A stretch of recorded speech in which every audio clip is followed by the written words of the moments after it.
Salam semuanya teman-teman Bapak Ibu semuanya sekalian. Kita berjumpa lagi di dalam kelas Bible Study malam hari ini. Kita satukan hati kita untuk kita mengucap syukur atas rahmat anugerah yang sudah Tuhan berikan bagi kita malam hari ini. Mari kita satukan hati, kita berdoa. Bapa kami, bagi kami sembah dalam nama Tuhan Yesus Kristus. Kami sungguh bersyukur Tuhan buat setiap keberadaan kami malam hari ini, buat setiap anugerah, murahan dan kebaikan Tuhan di sepanjang hari ini, Kau yang telah menyertai kami, Kau yang membimbing kami, bahkan Kau yang mengurut kami, Kau yang pelihara, semua oleh karena kasih-Mu yang tak terbatas bagi kami. Sebab itu malam hari ini kami bersekutu bersama-sama memuji dan menyembah Engkau. Kita mau belajar bersama-sama. Pimpin kami dari awal hingga akhir, juga sertai teman-teman kami yang belum sempat masuk bergabung bersama-sama kami dalam setiap aktivitas mereka, yang mereka juga memperoleh pemeliharaan kepada Tuhan Yesus Kristus. Terima kasih. Kami siapkan hati kami memuji Tuhan. Mengenalkan pujian sejauh timur dari barat, Kau membuang dosaku. Tiada Kau ingat lagi kesalahan. Jauh ke dalam tubir laut, Kau melemparkan dosaku. Tiada Kau perhitungkan kesalahanku. Betapa besar kasih pengampunan-Mu, Tuhan. Tak Kau pandang hina hati yang hancur. Ku berterima kasih kepadamu ya Tuhan. Pengampunan yang Kau beri, pulihkanku. Kita pujian dari awal. Sejauh timur dari barat, Kau membuang dosaku. Tiada Kau ingat lagi kesalahanku. Jauh ke dalam tubir laut, Kau melemparkan dosaku. Tiada Kau perhitungkan kesalahanku. Betapa besar kasih pengampunan-Mu, Tuhan. Tak Kau pandang hina hati yang hancur. Ku berterima kasih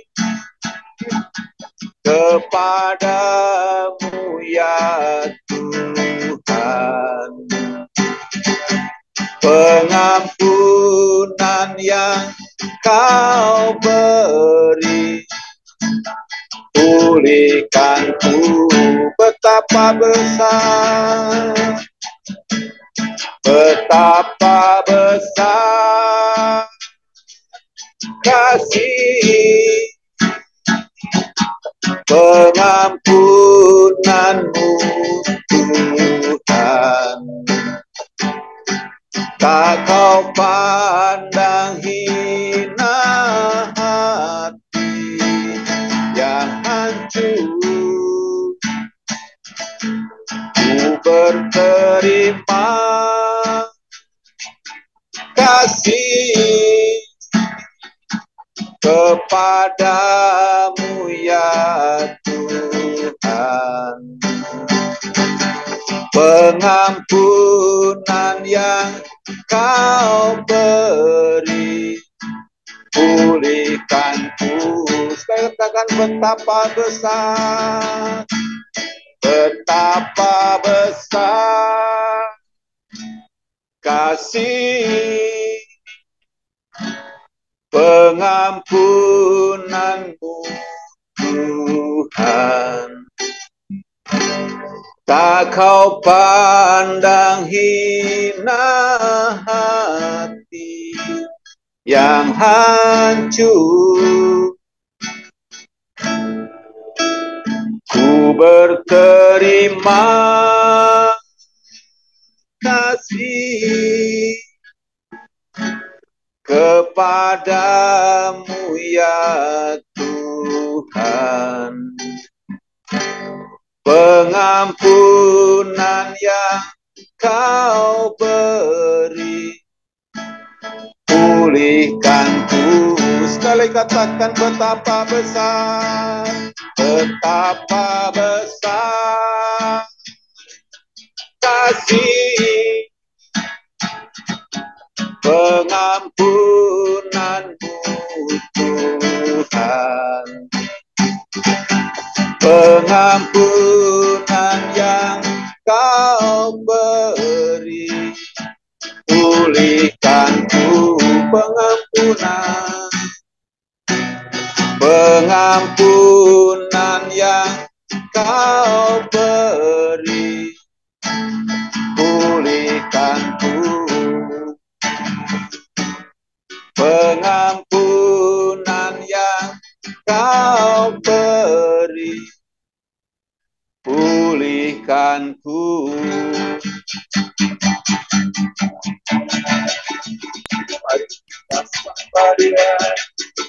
Haleluya, haleluya. Kau besar, kau ajaib, kau penuh kasih. Kau berikan kami pengampunan, kau pulihkan kami. Kasih-Mu besar bagi kami. Haleluya. Glory. Ku bersyukur padaku. Terima kasih. Terima kasih Tuhan buat anugerah-Mu, buat kasih setia-Mu, dan anugerah bagi kami yang tak terbatas. Kau menerima kami apa adanya, sebagaimana kami ada hari ini. Haleluya. Ku bersyukur padamu, ku tinggikan Engkau, ku agungkan dari selamanya sampai selama-lamanya. Terpujilah nama-Mu Tuhan, Allah yang penuh kasih, Allah yang penuh anugerah. Haleluya.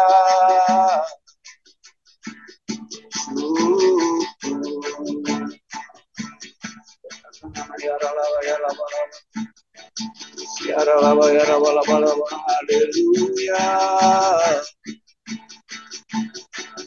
Terima kasih Yesus. Hanya padamu, hanya bagimu, hormat kemuliaan syukur kami naikkan. Mari kita berdoa.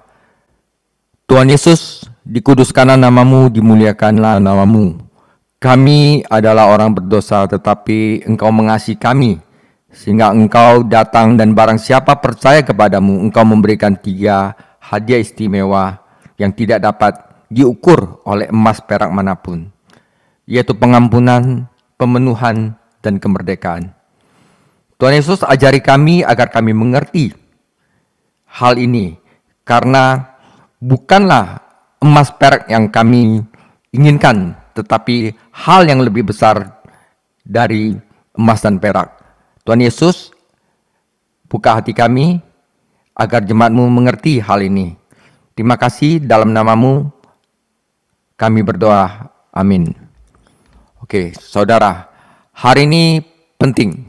Karena kalau misalnya kita ajak orang ke gereja, mereka tanya, kalau kita percaya Yesus, apa yang Yesus berikan kepada kita?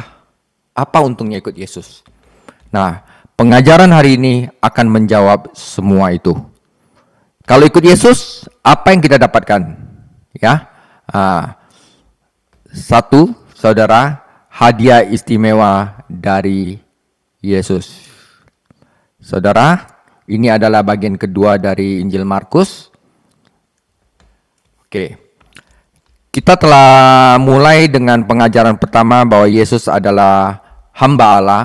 Ya, Dia kemana-mana menyebar, menyembuhkan orang sakit, mengusir setan, mengajar, melakukan mujizat. Nah, dengan kecepatan luar biasa, berita menyebar bahwa Tuhan Yesus yang melakukan mujizat telah datang ke satu kota namanya Kapernaum.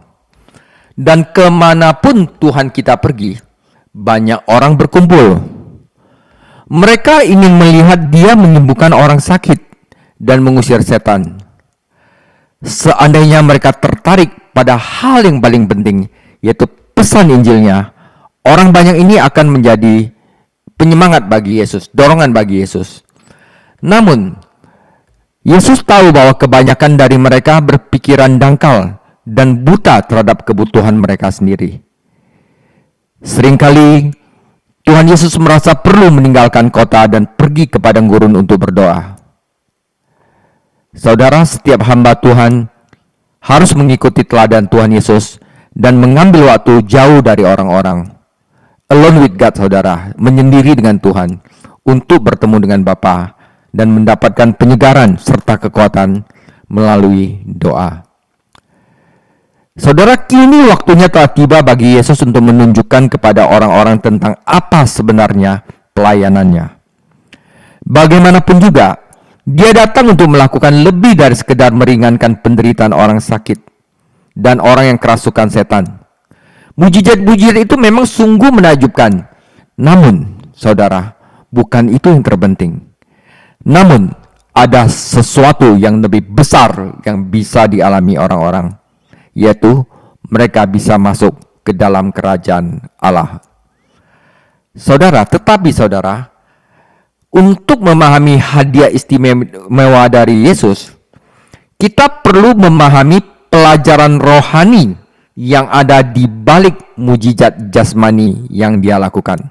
Oke, saudara, pelajaran rohani yang ada di balik mujizat jasmani yang Dia lakukan. Pada bagian ini, Tuhan Yesus memperjelas bahwa Dia datang untuk memberikan kepada semua orang yang percaya kepadanya 3 hadiah yang luar biasa. Yang pertama adalah pengampunan. Markus 2 ayat 1 sampai 12. Yang kedua adalah pemenuhan atau kepuasan. Markus 2 ayat 13 sampai 22. Yang ketiga adalah kemerdekaan. Markus 2 ayat 23 sampai Markus 3 ayat 12. Mari kita baca firman Tuhan terlebih dahulu. Markus 2 ayat 1 sampai 12. Kemudian sesudah lewat beberapa hari, waktu Yesus datang lagi ke Kapernaum, tersiarlah kabar bahwa ia ada di rumah. Ya, mungkin rumahnya Tuhan Yesus, mungkin rumahnya Simon Petrus ya.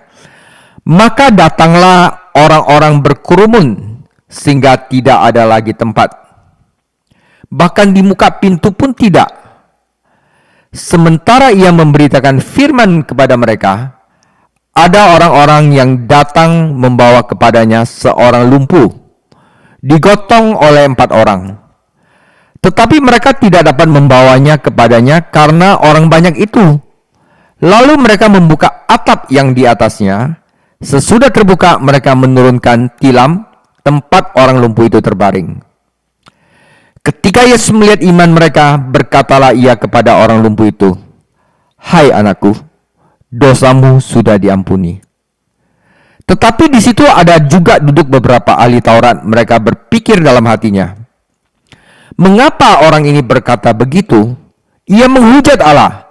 Siapa yang dapat mengampuni dosa selain daripada Allah sendiri?" Tetapi Yesus segera mengetahui dalam hatinya bahwa mereka berpikir demikian. Lalu ia berkata kepada mereka, "Mengapa kamu berpikir begitu dalam hatimu? Manakah lebih mudah mengatakan kepada orang lumpuh ini, 'Dosamu sudah diampuni,' atau mengatakan, 'Bangunlah, angkatlah tilammu dan berjalan'? Tetapi supaya kamu tahu bahwa di dunia ini Anak Manusia berkuasa mengampuni dosa, berkatalah ia kepada orang lumpuh ini, 'Kepadamu kukatakan, bangunlah, angkatlah tempat tidurmu dan pulanglah ke rumahmu.' Dan orang itu pun bangun, segera mengangkat tempat tidurnya dan pergi keluar di hadapan orang-orang itu. Sehingga mereka semua takjub lalu memuliakan Allah, katanya, 'Yang begini belum pernah kita lihat.'" Saudara, apakah peristiwa ini terjadi di rumah Yesus sendiri? Karena di sini dikatakan Yesus ada di rumah, atau di rumah Petrus tidak dijelaskan. Karena keramatamahan merupakan salah satu hukum dasar di timur, penduduk Kapernaum tidak menunggu undangan, melainkan berbondong-bondong datang ke rumah tersebut. Ini berarti bahwa beberapa orang benar-benar membutuhkan, ya, tetapi tidak dapat berada cukup dekat dengan Yesus untuk menerima bantuannya. Namun 4 teman dari seorang pria lumpuh memutuskan untuk menurunkan teman mereka melalui atap, percaya bahwa Yesus akan menyembuhkannya. Dan Yesus melakukannya. Saudara, yang penting bukan mujizat penyembuhan ini, saudara. Mujizat penyembuhan ini memberi Tuhan Yesus kesempatan untuk mengajarkan pelajaran penting tentang pengampunan, saudara. Perhatikan pemandangan ini menurut sudut pandang Tuhan Yesus. Ketika dia melihat ke atas, dia melihat 4 pria di atap bersama teman mereka yang sakit. Rumah-rumah memiliki atap datar, ya, yang biasanya dapat diakses melalui tangga luar. Tidaklah sulit untuk melepaskan ubin, bila, dan rumput yang membentuk atap dan membuat bukan yang cukup besar agar temannya dapat masuk ke dalam matrasnya. Saudara ya. Jadi kita harus tahu rumah di Timur Tengah itu bentuknya itu bukannya kayak kita genteng seperti itu, tapi dia lurus, mau buka satu ini mudah, saudara. Dan di luar itu ada tangga, mereka bisa naik tangga, naik ke atas, barusan begini ya. Nah saudara, yang penting di sini adalah kita harus mengagumi beberapa karakteristik orang-orang ini. Ya, sifat-sifat yang seharusnya menandai kita sebagai penjala manusia. Salah satu alasannya adalah karena mereka sangat prihatin terhadap teman mereka, mempunyai rasa prihatin terhadap teman mereka, dan ingin melihat dia dibantu. Mereka mempunyai iman untuk percaya bahwa Yesus dapat dan memenuhi kebutuhannya. Ya, jadi mereka tidak sekedar berdoa mengenai hal itu, namun mereka menaruh perhatian pada doa mereka, dan mereka tidak membiarkan keadaan sulit mematahkan semangat mereka. Ya, Mereka bekerja sama dan berani melakukan sesuatu yang berbeda, dan Yesus menghargai upaya mereka. Betapa mudahnya kalau orang yang 4 orang temannya berkata sama teman lumpuhnya, wah, tidak ada gunanya untuk menemui Yesus hari ini. Ya, rame banget, nggak bisa masuk. Mungkin kita bisa kembali besok. Tapi mereka sampai melakukan hal ya yang berbeda, dan ini membuktikan iman mereka. Nah, ketika Tuhan Yesus melihat ke bawah, dia melihat orang lumpuh itu terbaring di atas tikarnya, dan Yesus langsung menuju ke inti permasalahan orang tersebut, yaitu dosa. Ya, saudara, memang tidak semua penyakit disebabkan oleh dosa, ya. Namun ternyata kondisi orang ini adalah akibat dari ketidaktaatannya kepada Allah. Ini dijelaskan di Yohanes 9 ayat 1 sampai 13 ya. Yang bahkan sebelum dia menyembuhkan tubuh orang tersebut, Yesus menyampaikan damai sejahtera ke dalam hati orang tersebut dan mengumumkan bahwa dosa-dosanya telah diampuni. Saudara, pengampunan adalah hadiah istimewa terbesar yang pernah Yesus lakukan. Ini memenuhi kebutuhan besar kita, saudara. Kebutuhan terbesar. Harganya paling mahal. Dan itu membawa berkat terbesar dan hasil yang paling bertahan lama. Ketika Yesus melihat sekeliling dan melihat para pengkritik, yaitu orang-orang Farisi yang datang untuk memata-matainya, para pemimpin agama itu tentu mempunyai hak untuk menyelidiki pelayanan guru baru ini, karena kehidupan keagamaan bangsa tersebut berada di pengawasan mereka. Namun mereka seharusnya datang dengan hati dan pikiran yang, oh ini benar, dengan hati pikiran terbuka, mencari kebenaran, bukan dengan pikiran kritis, mencari ajaran sesat. Saudara, beberapa sikap negatif yang pernah terjadi di Yudea kini telah menyerbu di Galilea. Ini adalah awal dari perlawanan resmi yang pada akhirnya berujung nanti, saudara, pada penangkatan dan kematian Tuhan Yesus. Ini awal. Kenapa? Saya akan jelaskan. Saudara, Tuhan Yesus sang hamba sekarang begitu populer sehingga para pemimpin Yahudi tidak berani untuk mengabaikan dia. Dipantau, saudara. Padahal mereka pasti datang lebih awal untuk pertemuan tersebut karena mereka berada tepat di lokasi. Ketika Yesus melihat di dalam, dia melihat semangat yang kritik di dalam hati mereka dan mengetahui bahwa mereka menuduh dia melakukan penghujatan terhadap Allah. Mengapa dia menuduh Yesus melakukan penghujatan terhadap Allah? Karena bagaimanapun juga orang Yahudi tahu bahwa hanya Tuhan yang hanya bisa mengampuni dosa. Tetapi Yesus baru saja memberitahu orang lumpuh itu bahwa dosanya telah diampuni. Saudara, Yesus mengaku sebagai Tuhan. Karena hanya Tuhan yang bisa mengampuni dosa. Namun saat berikutnya dia membuktikan dirinya sebagai Tuhan dengan membaca hati mereka dan memberitahukan apa yang mereka pikirkan. Saudara, di Yohanes 2:25 dikatakan, dan karena tidak perlu seorang pun memberikan kesaksian kepadanya tentang manusia, sebab ia tahu apa yang ada di dalam hati manusia. Saudara, karena mereka ingin bernalar tentang berbagai hal, dia memberi mereka sesuatu untuk direnungkan. Mana lebih mudah? Menyembuhkan orang ini atau mengatakan kepadanya bahwa dia sudah diampuni? Tentu saja lebih gampang untuk mengatakan dosamu telah diampuni. Karena tidak ada yang bisa membuktikan apakah pengampunan itu benar-benar terjadi atau tidak. Jadi, untuk mendukung perkataan Yesus bahwa dosamu telah diampuni, Yesus segera menyembuhkan pria itu dan menyuruhnya pulang. Saudara, yang penting bukan kesembuhan tubuh manusia itu. Kesembuhan tubuh manusia hanyalah ilustrasi dan demonstrasi kesembuhan jiwanya, saudara, dari dosa. Para ahli Taurat dan orang-orang Farisi tentu saja tidak dapat menyembuhkan orang tersebut atau mengampuni dosa-dosanya. sehingga mereka terjebak dalam perangkap mereka sendiri dan dikutuk oleh pikiran mereka sendiri. Saudara, Yesus meneguhkan keilahiannya tidak hanya dengan bicara dosamu telah diampuni, tidak hanya dengan mengampuni dosa manusia dan menyembuhkan tubuhnya, namun juga dengan memberikan gelar anak manusia pada dirinya.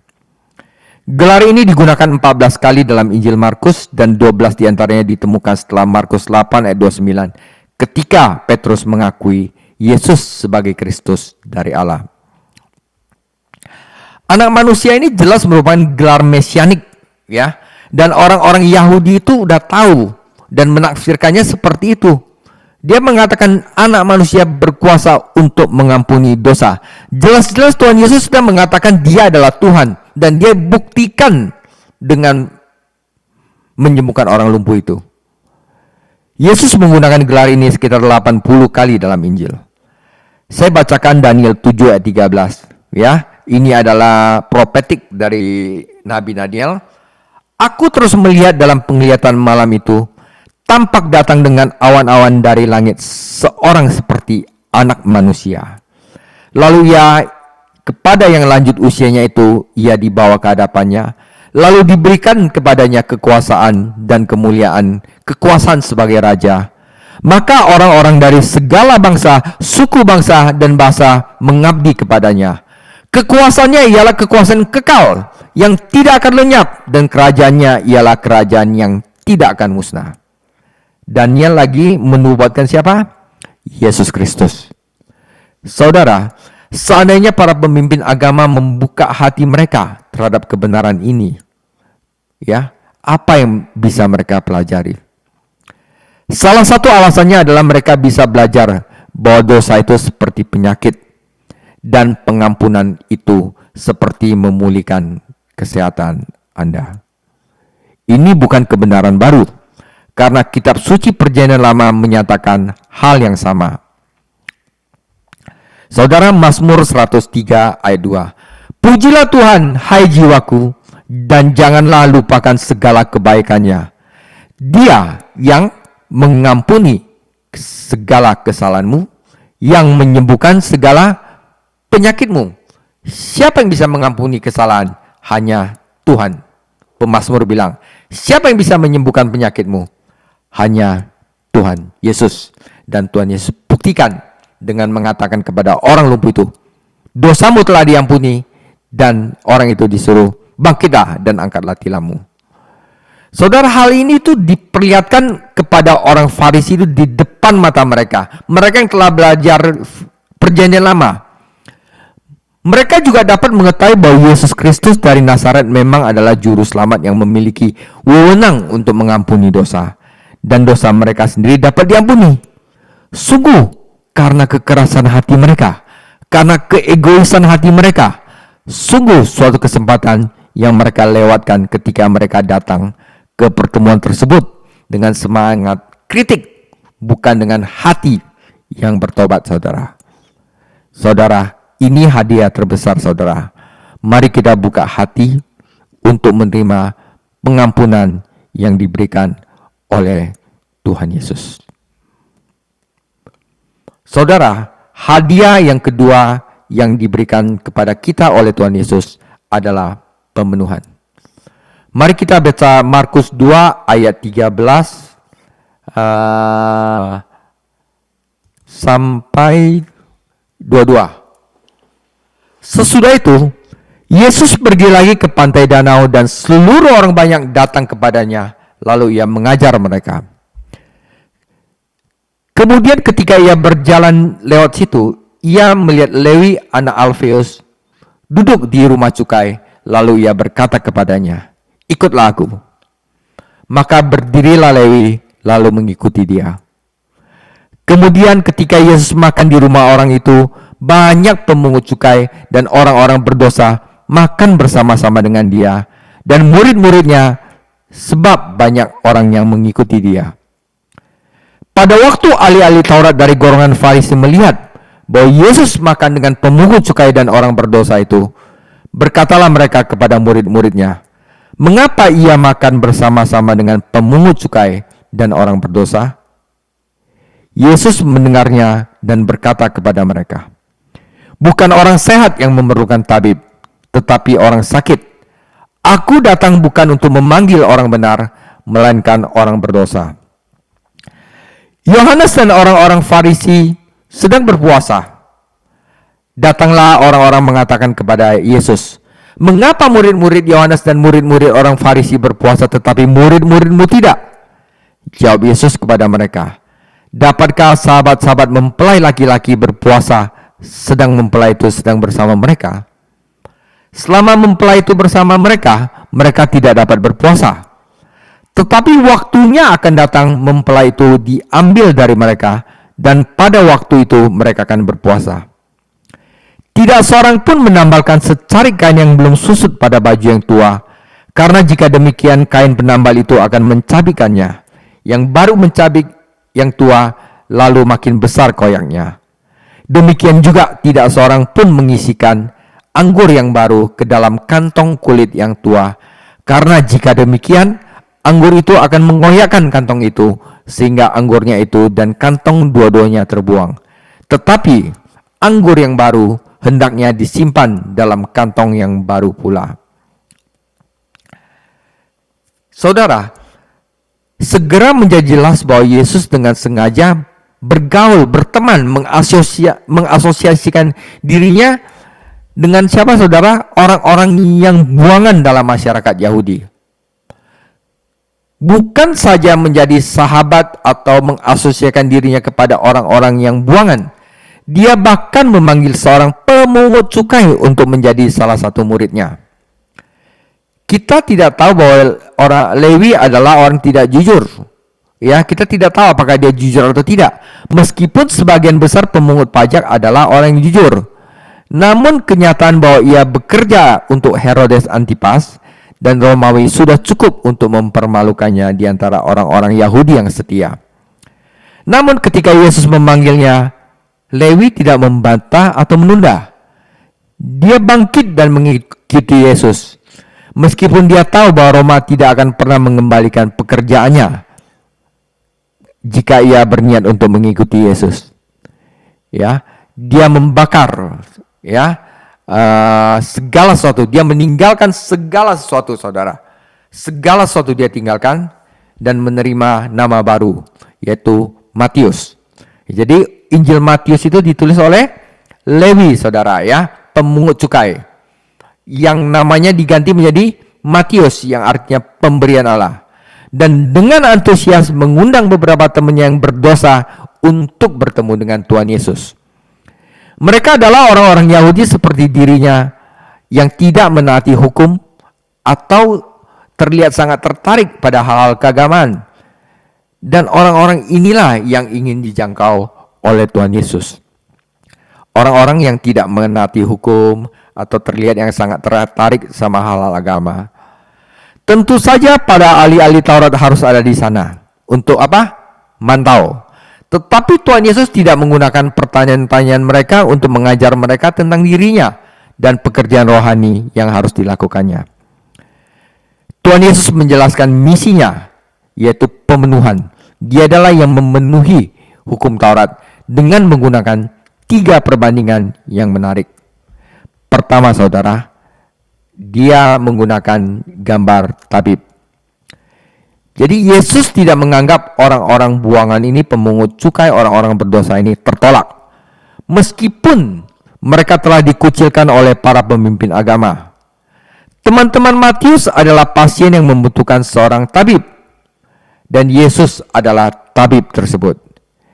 Kita telah melihat bahwa dosa dapat diumpamakan dengan penyakit, dan pengampunan dapat disamakan dengan pemulihan kesehatan Anda. Sekarang kita dapat melihat bahwa juru selamat kita dapat diumpamakan dengan seorang dokter, seorang tabib. Dia datang ketika kita membutuhkan. Dia membuat diagnosis yang sempurna. Dia memberikan kesembuhan yang final dan menyeluruh. Dia juga bayar ongkos dokter kita. Dia adalah seorang tabib yang luar biasa. Namun saudara, kita harus tahu ada 3 jenis pasien yang penyakit dosanya tidak dapat disembuhkan oleh Tuhan Yesus. pertama adalah pasien yang tidak mengenal dia. Yang kedua adalah pasien yang mengetahui tentang dia namun menolak untuk percaya kepadanya. Yang ketiga adalah pasien yang tidak mau mengakui bahwa sebenarnya mereka membutuhkan Yesus. Saudara, ahli-ahli Taurat dan orang-orang Farisi termasuk dalam kategori yang ketiga. Sama seperti orang-orang berdosa yang menganggap dirinya bisa sendiri, yang benar pada masa kini. Wah, saya kaya, saya nggak butuh Tuhan. Mau penyakit saya bisa terbang ke Singapura, cek, yang penting ada duit katanya. Oke. Nah, ada lagi orang yang menganggap saya udah benar, saya nggak butuh Tuhan Yesus gitu loh. Nah, kita nggak tahu bahwa kita sendiri itu sebenarnya sangat berdosa, saudara. Jadi, kecuali kita ngaku bahwa kita adalah orang-orang berdosa yang layak nanti menerima penghakiman Allah, kita tidak dapat diselamatkan. Karena hanya tabib Yesus yang dapat menyelamatkan orang berdosa. Saudara, pada zaman Yesus dan juga pada zaman para nabi, ada orang yang mengklaim dapat memberikan penyembuhan rohani kepada orang-orang, namun pengobatannya tidak efektif. Oleh karena itu pada zaman Yeremia menegur para imam dan nabi palsu pada zamannya karena mereka adalah tabib yang tidak berguna dan hanya memberikan harapan palsu kepada bangsanya. Oke, saudara. Yang kedua, dia gambar pemenuhan dengan gambar mempelai pria. Ya. Meskipun pertanyaan pertama yang mereka ajukan berkaitan dengan jenis pergaulan yang Yesus pertahankan, yaitu ia makan bersama pungut cukai. Pertanyaan kedua, mereka mengangkat persoalan, mengapa Yesus nggak puasa? Mengapa Yesus bersenang-senang pada murid-muridnya saat puasa? Tingkah laku Yesus dan murid-muridnya tampaknya tidak pantas. Yohanes Pembaptis adalah seorang yang keras kepala, agak tertutup. Namun, Yesus menerima undangan makan dan menikmati hospitality sosial. Tentu saja murid-murid Yohanes merasa sedikit tersinggung melihat Yesus ada di sebuah pesta, bahkan di rumah orang berdosa, di rumah pemungut cukai. Ya. Dan murid-murid orang Farisi yang saleh segera ikut kebingungan dengan mereka. Yesus telah menjelaskan dengan jelas bahwa dia datang untuk mempertobatkan orang-orang berdosa dan bukan untuk memuji orang-orang yang menganggap dirinya benar. Sekarang dia mengatakan kepada mereka bahwa dia datang untuk membawa kegembiraan, bukan kesedihan. Saudara, berkat legalisme yang diberlakukan oleh ahli-ahli Taurat dan orang-orang Farisi, berkat hukum Taurat, agama Yahudi itu menjadi suatu hal yang sangat memberatkan, saudara. Orang-orang miskin terbebani oleh peraturan dan ketetapan yang tidak mungkin ditaati. Saudara, hidup tidak seharusnya menjadi pemakaman, saudara. Yesus memberitahu mereka, Tuhan Yesus ingin hidup Anda menjadi pesta pernikahan. Karena apa? Saya adalah mempelai pria. Akulah mempelai pria dan orang-orang ini adalah tamu pernikahanku.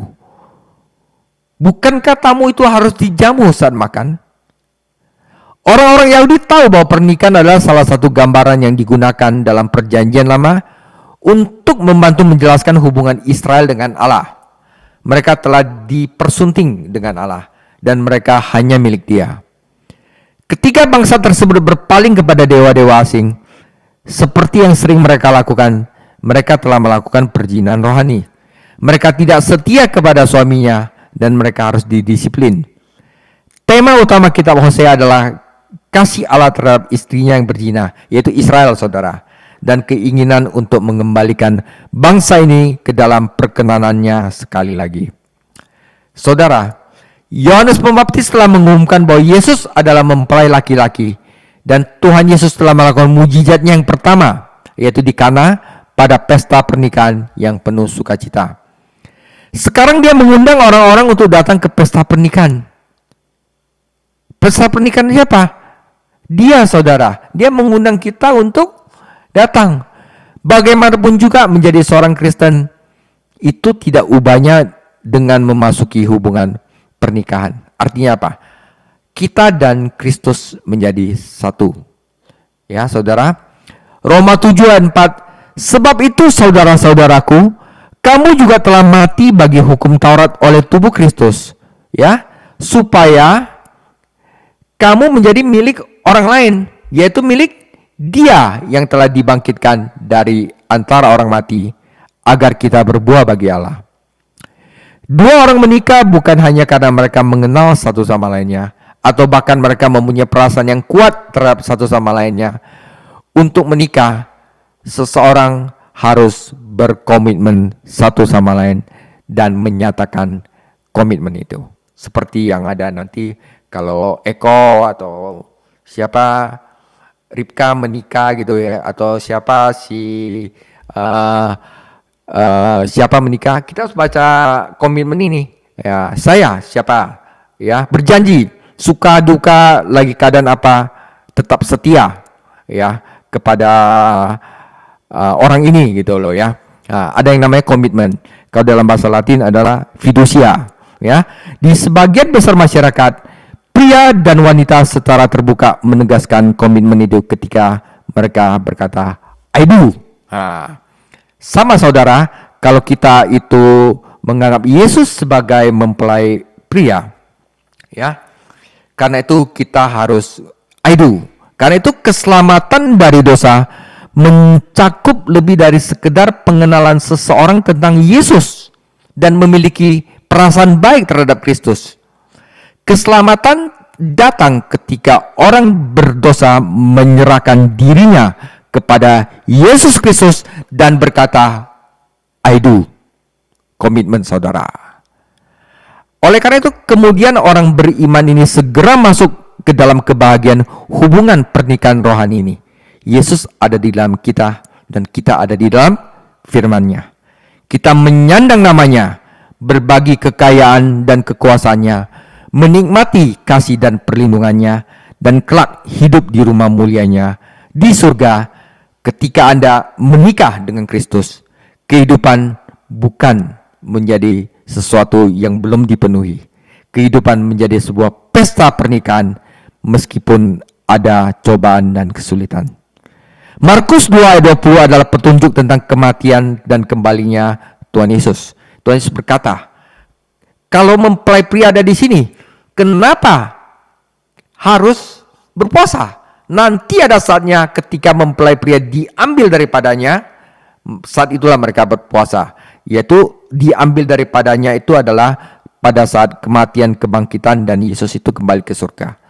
Kecil kemungkinan bahwa murid-muridnya pada tahap awal memahami apa yang Tuhan Yesus maksudkan. Namun Tuhan Yesus tidak bermaksud bahwa ketidakhadirannya di bumi berarti para pengikutnya harus mengganti pesta pernikahan dengan pemakaman. Bukan. Yesus hanya menunjukkan bahwa berpuasa sekali akan menjadi hal yang baik di masa depan.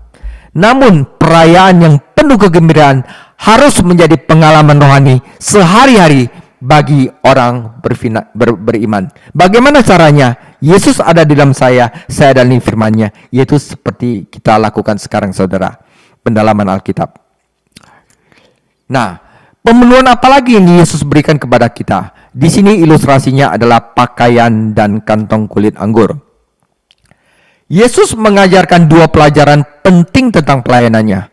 Ia datang untuk menyelamatkan orang-orang berdosa, bukan untuk memanggil orang-orang beragama. Kedua, dia datang membawa kegembiraan, bukan kesedihan. Pelajaran ketiga adalah ini. Dia datang untuk memperkenalkan yang baru, bukan untuk menambal yang lama. Nah, sangat penting ya.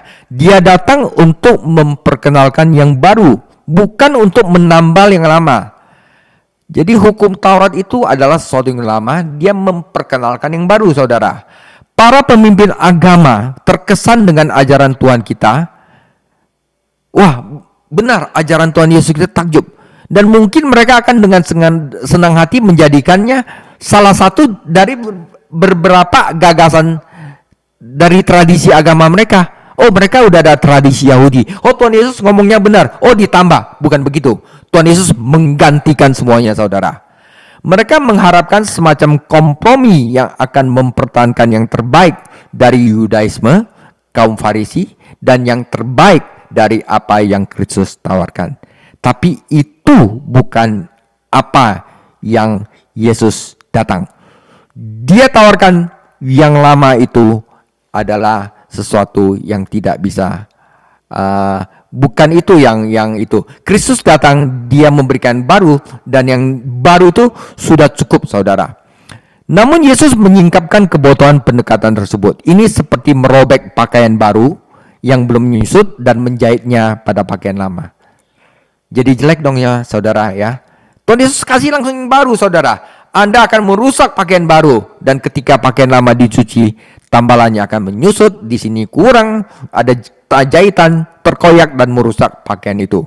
Kalau kita gabungkan, wah, kamu juga harus mengikuti hukum Taurat, oh Yesus punya juga bagus. Nah, bukan. Nah, saudara, atau seperti memasukkan anggur baru yang belum difermentasi ke dalam kantong kulit anggur lama yang sudah rapuh.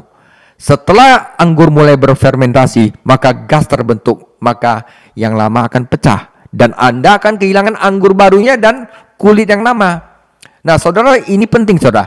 Tuhan Yesus datang untuk mengantarkan sesuatu yang baru, bukan untuk menyatukan yang baru dan lama. Saudara, hukum Musa sedang merosot menjadi tua dan lenyap. Ibrani 8 ayat 13, Tuhan Yesus memberikan sesuatu, ya saudara, perjanjian baru dengan darahnya. Ya, jadi hukum Musa itu adalah hukum yang belum dipenuhi oleh Tuhan Yesus. Ya, masih zamannya Israel. Tapi Yesus datang, maka kita tidak lagi menurut hukum Taurat. Tuhan Yesus akan membuat perjanjian baru dengan darahnya, bahwa hukum Musa itu otomatis ada di dalam hati manusia, bukan di atas loh batu. Dan Roh Kudus yang berdiam di dalam diri manusia, itulah yang memampukan umat Allah untuk menggenapi kebenaran hukum tersebut.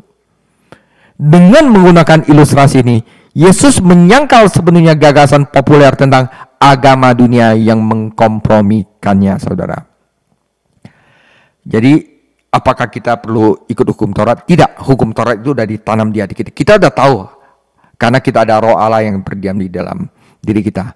Para pemimpin yang bermaksud baik, namun buta rohani, telah menyarankan agar kita mengambil yang terbaik dari masing-masing agama, memadukannya dengan apa yang terbaik dalam iman Kristen, dan demikian akan menciptakan iman sintetis yang dapat diterima oleh semua orang. Wah, nggak usah berantem ya, kita orang itu rukun. Tapi bukan itu yang Tuhan Yesus mau.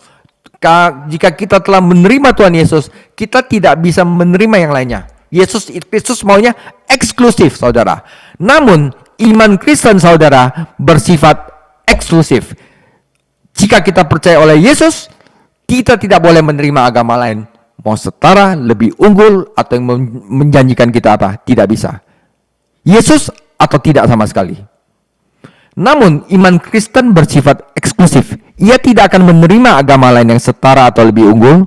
Soalnya di bawah kolong langit ini tidak ada nama lain yang diberikan kepada manusia yang olehnya kita dapat diselamatkan, kecuali nama Tuhan Yesus Kristus.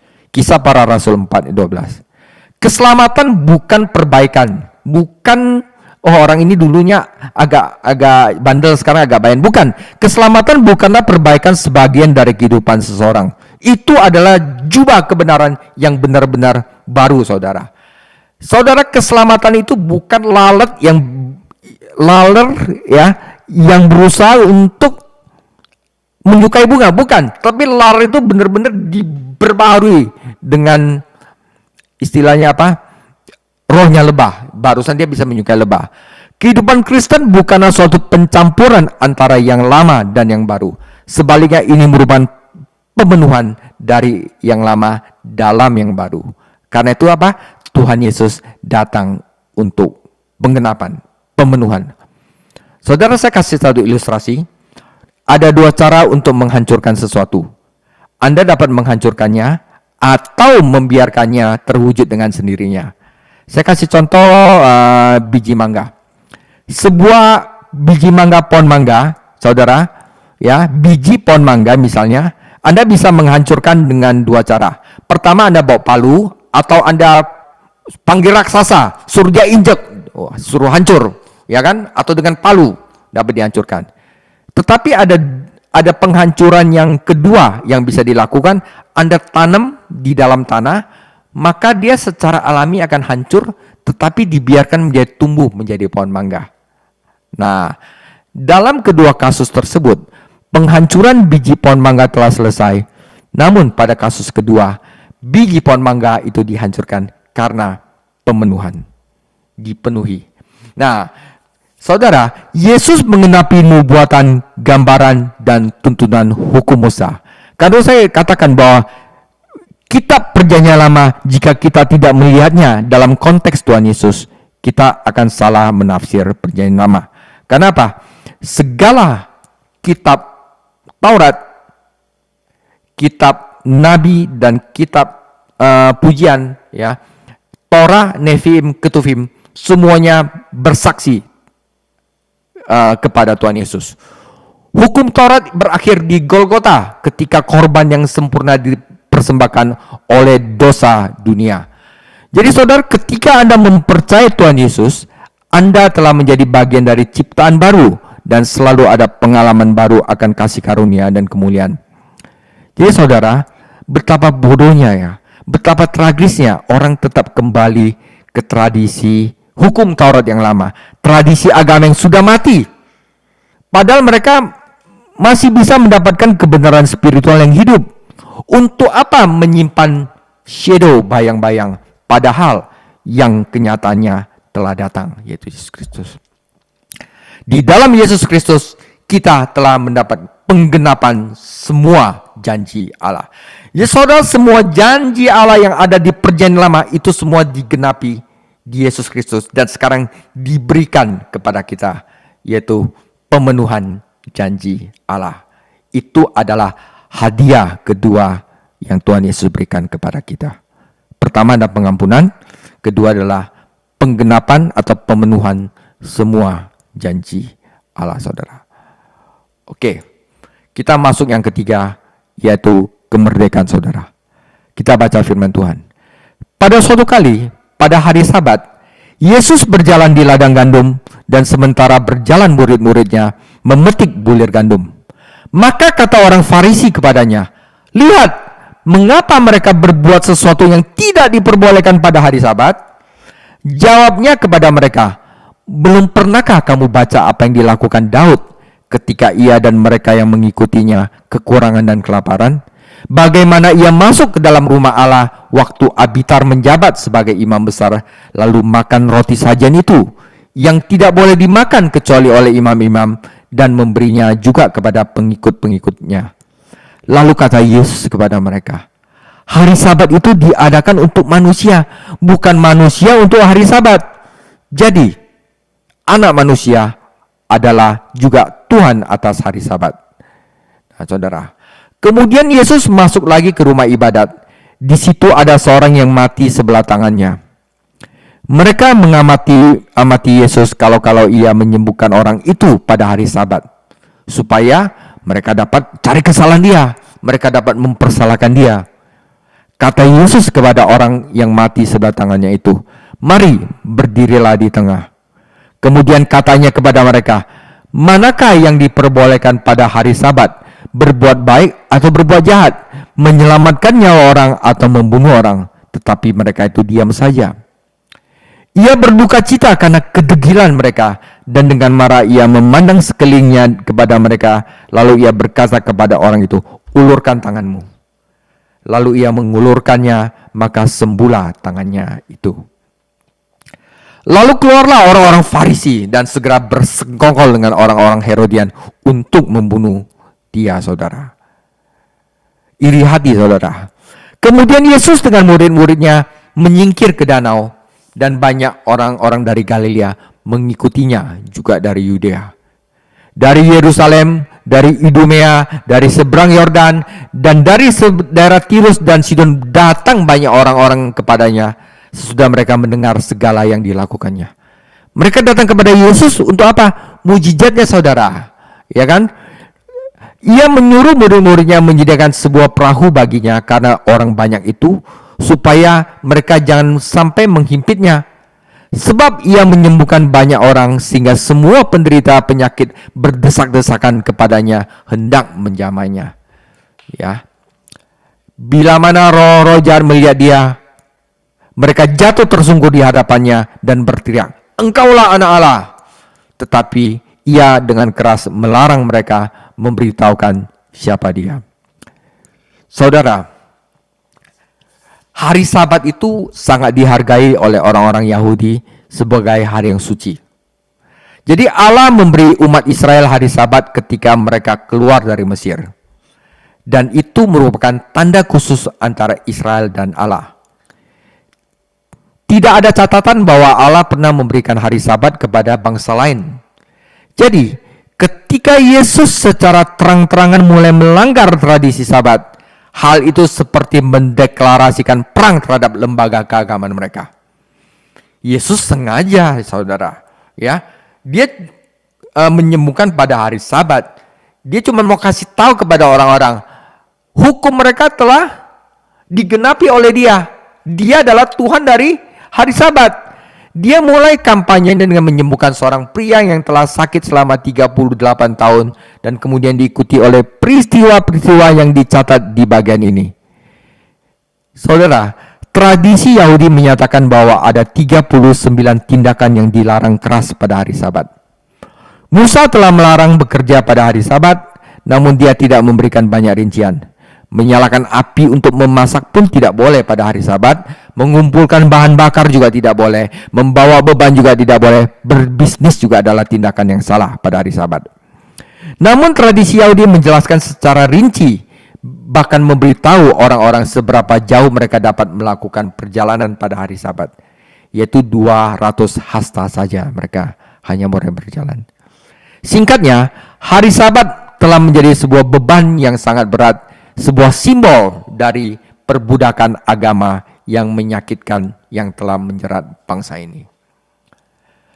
Setelah menyembuhkan orang di kolam Bethesda, tindakan pembangkangan hari Sabat berikutnya yang dilakukan Tuhan Yesus adalah berjalan melintasi ladang pada hari Sabat dan mengizinkan murid-muridnya memetik biji-bijian, menggosokkannya dengan tanah mereka dan memakannya.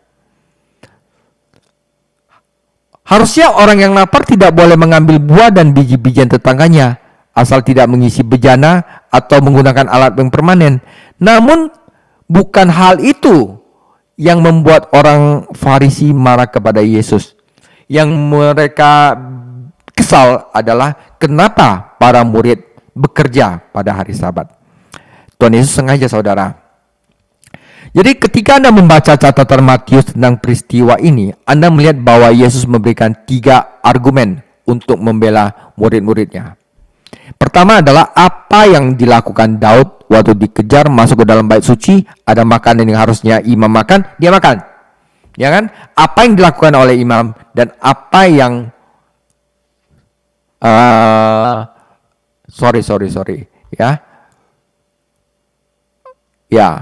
apa yang dilakukan oleh imam? Ya, menurut Nabi Hosea, ya, pembaca Markus di Roma tidak akan tertarik pada para nabi dan imam Yahudi. Saudara, jadi Markus itu nggak pakai ilustrasi nabi dan imam, karena Markus kan itu diperuntukkan oleh orang Romawi.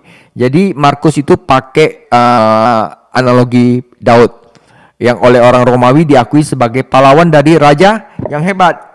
Ya, saudara, jika seorang raja yang lapar dan rakyatnya diizinkan makan roti suci dari kemah suci, maka sudah sepatutnya Tuhan hari Sabat mengizinkan rakyatnya makan roti itu, gandum dari ladangnya. Daud melanggar hukum pasti yang diberikan Musa, karena roti sajian itu hanya diperuntukkan oleh imam. Namun para murid hanya melanggar tradisi buatan manusia, saudara.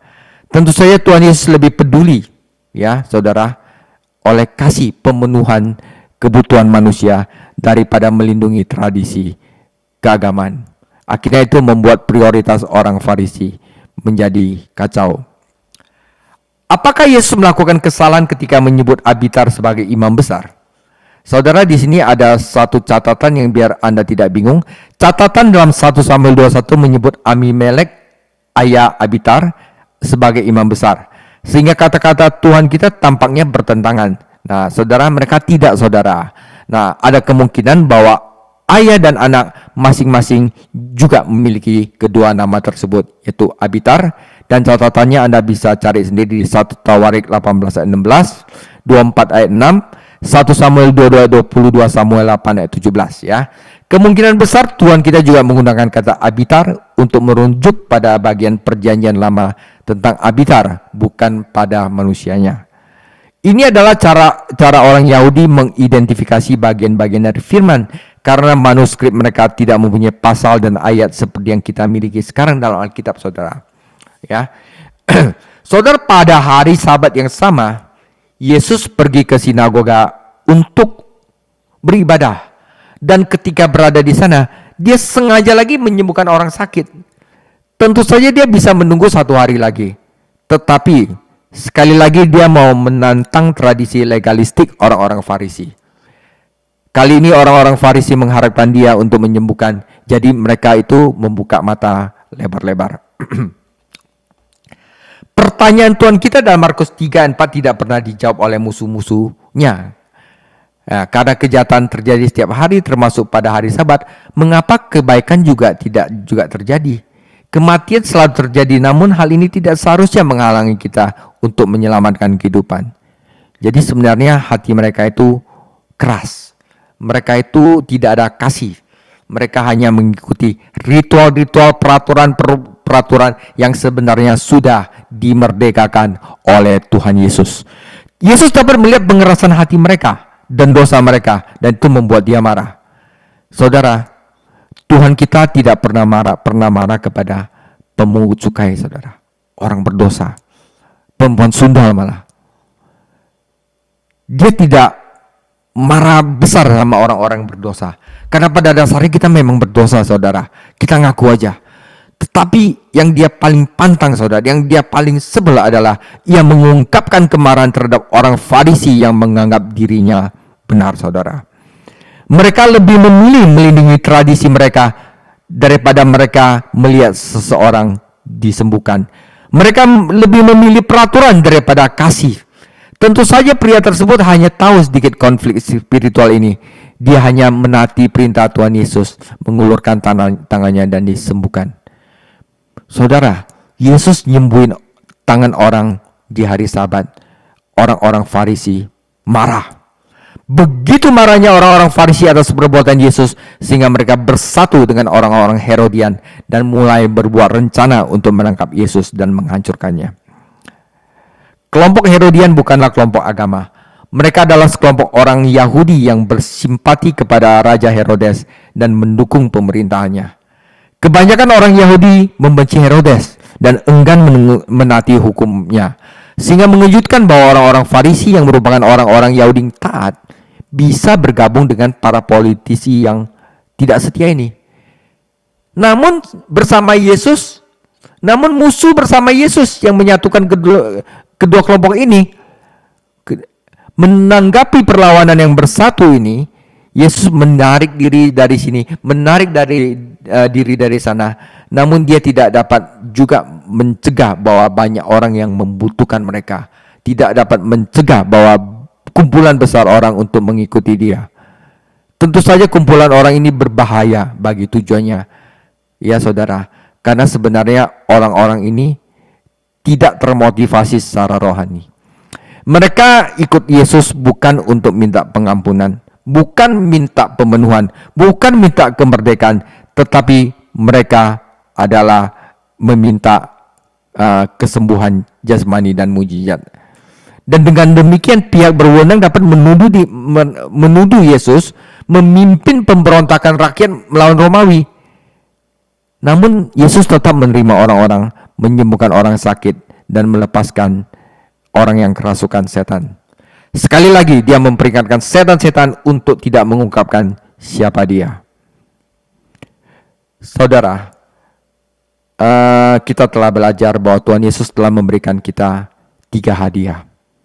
Tuhan Yesus kini telah mencapai krisis dalam pelayanannya.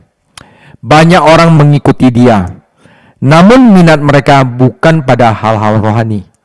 Mereka hanya ingin mujizat dan berkatnya. Sedangkan para pemimpin agama ingin menghancurkan dia, dan bahkan beberapa teman Herodes pun ikut terlibat. Saudara, langkah selanjutnya yang Tuhan Yesus lakukan adalah berdoa semalaman. Dia memanggil 12 orang untuk membantunya sebagai rasulnya dan menyampaikan khotbah di bukit yang akan nanti menjelaskan dasar rohani kerajaannya. Ini ada di minggu depan, bagaimana Tuhan mendirikan bangsa baru, memperkenalkan keluarga baru, dan mencetuskan kerajaan surga. Ini keren sekali minggu depan, saudara, ya. Saudara, Tuhan Yesus telah menawarkan kita pengampunan agar kita dapat masuk ke dalam kerajaannya. Pemenuhan di mana kita tidak perlu lagi mengikuti hukum Taurat, karena seluruh janji-janji Allah di dalam perjanjian lama telah dipenuhi oleh Tuhan Yesus. Dan kita telah diberikan kemerdekaan. Kita tidak lagi dibudaki oleh hukum dan peraturan, tapi oleh kasih. Saudara, Tuhan Yesus kasih kita pengampunan, pemenuhan, kemerdekaan. Tetapi orang-orang Farisi menolak tawarannya. Mereka lebih mending diikat oleh hukum Taurat. Mereka lebih mending lihat orang tidak mendapat kasih daripada dilakukan dengan menobrak hukum sahabatnya, saudara.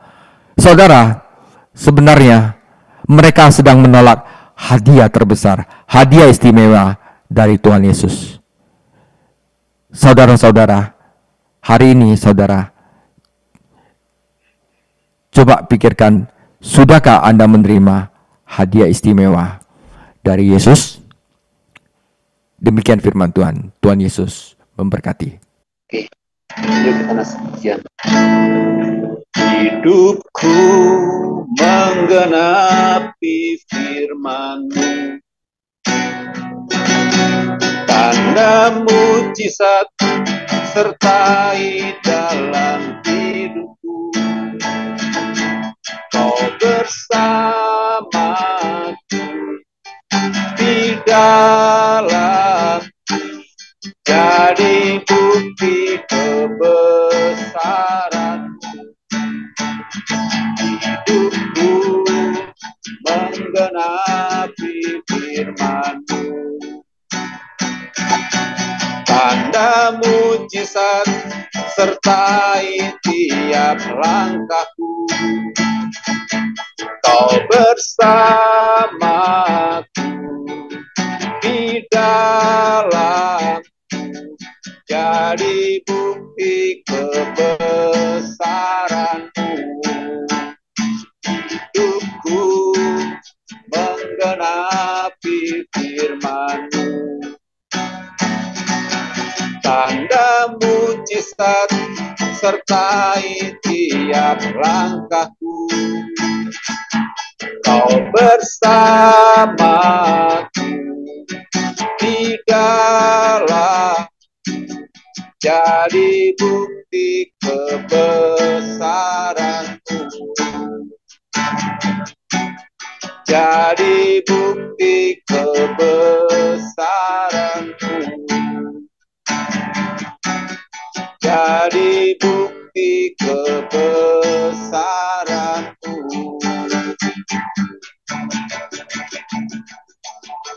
Haleluya. Terima kasih Tuhan Yesus. Kau sungguh Tuhan yang luar biasa dalam setiap kehidupan kami semuanya, Tuhan. Mana Engkau yang telah mengampuni kami, begitu juga Engkau telah memenuhkan, bahkan memerdekakan setiap kami semuanya.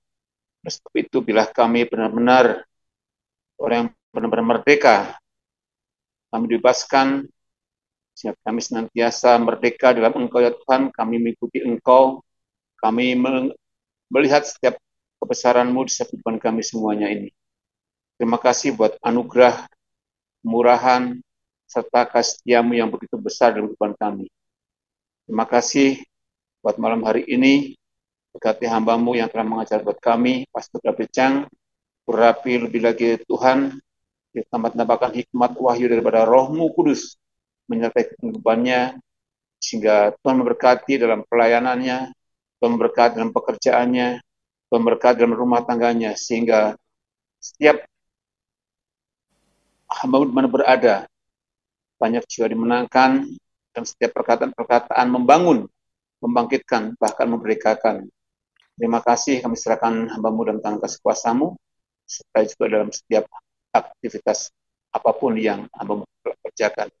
Buat kami pada malam hari ini, atas pengampunan, kami mengucap syukur, pemenuhan dan kemerdekaan yang Tuhan berikan bagi kami semuanya. Sebab itu, pada malam hari ini kami benar-benar menjadi orang merdeka, dibebaskan dari setiap perbudakan yang mengikat setiap kami. Kami dimerdekakan sebab semuanya sudah digenapi di dalam Yesus Kristus. Engkaulah penggenapan, sehingga kami menjadi orang-orang merdeka, kami menjadi orang yang sudah dipenuhkan, karena kami sudah memperoleh pengampunan dari Engkau. Terima kasih, sampaikan buat kami setiap kesehatan, kekuatan, di dalam kami mengiringi Engkau, sehingga kami senantiasa melekat erat di dalam Engkau ya Tuhan. Sehingga rinduan kami hanya untuk bersekutu, memuja, menyembah Engkau. Terima kasih berkat teman-teman kami yang tidak sempat hadir, tidak sempat bergabung kami. Kiranya Roh-Mu juga memberkati mereka semuanya Tuhan, dalam setiap aktivitas mereka. Dan sebab itu malam hari ini, kami nyatakan Engkaulah Tuhan yang luar biasa. Engkaulah Yesus, Tuhan kami yang penuh dengan anugerah tak terbatas. Terima kasih, kami mengakhiri persekutuan malam hari ini, kami mengakhiri Bible Study malam hari ini, dan kami mau menerima berkat yang daripada Engkau. Mari kita angkat tangan, saudara-saudara yang terkasih.